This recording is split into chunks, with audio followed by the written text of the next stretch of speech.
Napakaganda nga ngayon ng ikinikilos ni Maine Mendoza at Alden Richards. Nararapat na rin nilang itong gawin at dapat ang gawin nilang pag-amin sa publiko ay hindi na nila ipigilan dahil ang mga to ay malaki rin ang magiging tulong sa kanilang dalawa. Bagamat meron din ito na mga consequences, mas marami naman ang idudulot dito na maganda, lalong-lalo na sa kanilang mga fans sa buong Aldab Nation at sa buong bansa na rin. Dahil nga naman, tinangkilik si Alden Richards at Maine Mendoza hindi lamang dito sa Pilipinas, ngunit sa iba't ibang parte din ng mundo.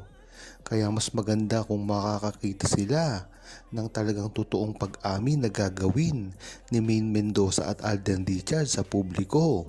Nang sa gayon ay maging malinaw na rin talaga sa kanila ang lahat. Bagamat tinatago nila ito sa kadahilanan na rin ng kanilang mga karir. Ito ay tumitindi pa dahil nga naman sa pagkakalayunan nila ng management at network. Kung dati nga ay nahihirapan si Alden Richards dahil eksklusibo siya ng kanyang network at si Maine Mendoza naman ay eksklusibo ng APT. Kaya kahit anong gawin ni Alden Richards at Maine Mendoza ay hindi sila makakapagsama. Pinaghihinalaan nga na kaya ginawa ni Alden Richards ang kanyang kumpanya nang sa gayon ay makawala siya sa tali ng kanyang network.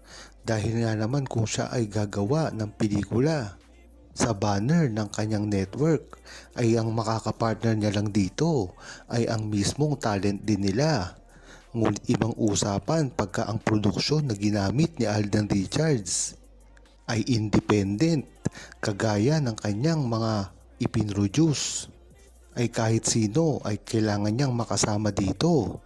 Kung mapapansin nyo, napakaraming nakasama ni Alden Richards na hindi naman talent ng kanyang network. Sa iba't ibang mga management ito, ngunit natutuloy pa rin. Yan talaga ang balak ni Alden Richards nang sa gayon eh hindi lang siya maging exclusive ng kanyang network. Dito mo talaga malalaman ang progresibo ng relasyon ni Maine Mendoza at Alden Richards.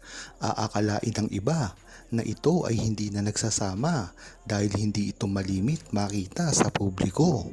Ngunit ang maganda dito ay alam na rin ito ng buong mga Aldab Nation na ang hindi nila pagkikita ay hindi faktor ng kanilang pagsasama. Talagang namang ipinaliwanag na ito ng buong Aldab Nation dati pa man. Dati nga ay talagang hindi na nagkikita si Maine Mendoza at Alden Richards at hindi mo ito makikita sa publiko.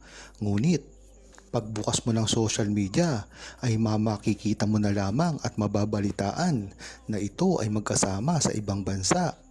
Ang pagsasama nila sa mga event at lalong-lalo na pinapatunayan ito ng mga nakakita talaga na mismong kahit hindi naman fans ng Aldab ay talagang ibinubunyag ito sa social media na tila nakita raw nila si Maine Mendoza at Alden Richards. Ngunit hindi naman ito mga fans.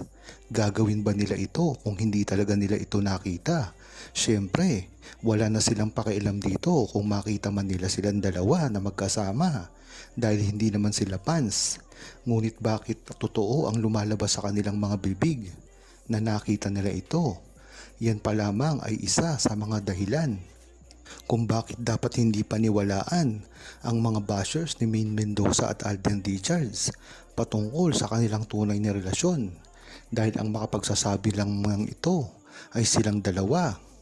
Inulit-ulit na rin ni Alden Richards at Maine Mendoza na huwag maniwala sa mga balita na kumakalat, lalong-lalo na ang paninira sa kanilang dalawa. Sa isa't isa na nga lang nila nararamdaman ang tunay na pangyayari at nangyayari sa kanilang mga buhay. Kahit pamasakit sa buong Aldab Nation na hindi malaman ang mga tinatakbo ng buhay nila ngayon sa araw-araw, ay alam naman kasi nila na talagang suportado sila ng buong Aldab Nation sa simula pa lamang. Kaya kahit anong ang gawin ni Maine Mendoza at Alden Richards ay walang consequence sa kanila pagdating sa mga loyal Aldab Nation. dahil alam nila ang pinagdaanan nito sa simula pa lamang. Maganda na rin na nangyayari ito kay Maine Mendoza at Alden Richards dahil hindi naman nila ito matatago pa. Kung ano dapat ang mga nangyayari sa kanila ay talagang ipagpasalamat na lamang nila dahil sa bandang huli sila rin ang dapat umaksyon dito. Kadahilanan na rin ito na hindi dapat sila nabubuli ng mga naninira sa kanila, lalong-lalo na ngayon na talagang sobrang sikat na sila at araw-araw silang nasa publiko. Hindi naman malayo na i-address nila ito sa sambayan ng Pilipino. Ngunit ang maganda dito ay hindi na sila nagpapa-stress dito. Kagaya na lang ng ginagawa nila ngayon. Kasi dati pa nila itong ginagawa at alam na ito ng buong Aldab Nation at suportado sila dito kung anuman ang gawin nila.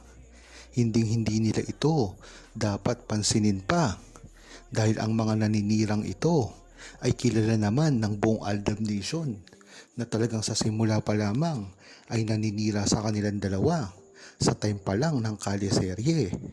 Hindi rin naman kasi nila mapapatulan ito ng basta-basta na lamang na parang pumatol na lang sila na kung sino-sino na lamang dahil makakabaliktad pa sa kanila ito ng karir.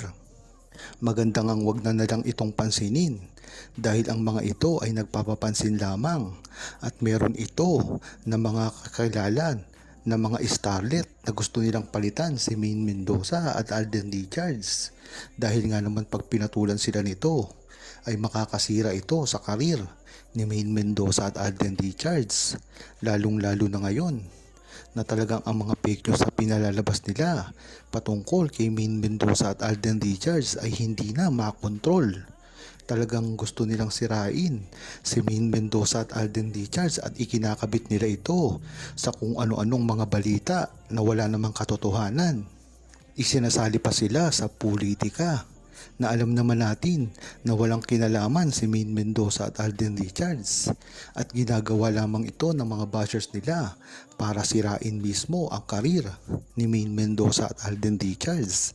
Kaya dapat maging matalino ang buong Aldab Nation at publiko na wag basta-basta maniniwala sa ipinakakalat, lalong-lalo na ang mga mainstream media na alam naman natin na kinokontrol ang kanilang mga naratibo pagdating sa mga artista na gusto lamang nilang pasikatin. Ngunit ganun pa man ay dapat ang paniwalaan natin ay si Maine Mendoza lamang at si Alden Richards.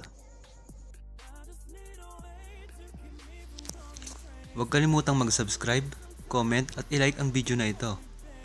Thanks for watching!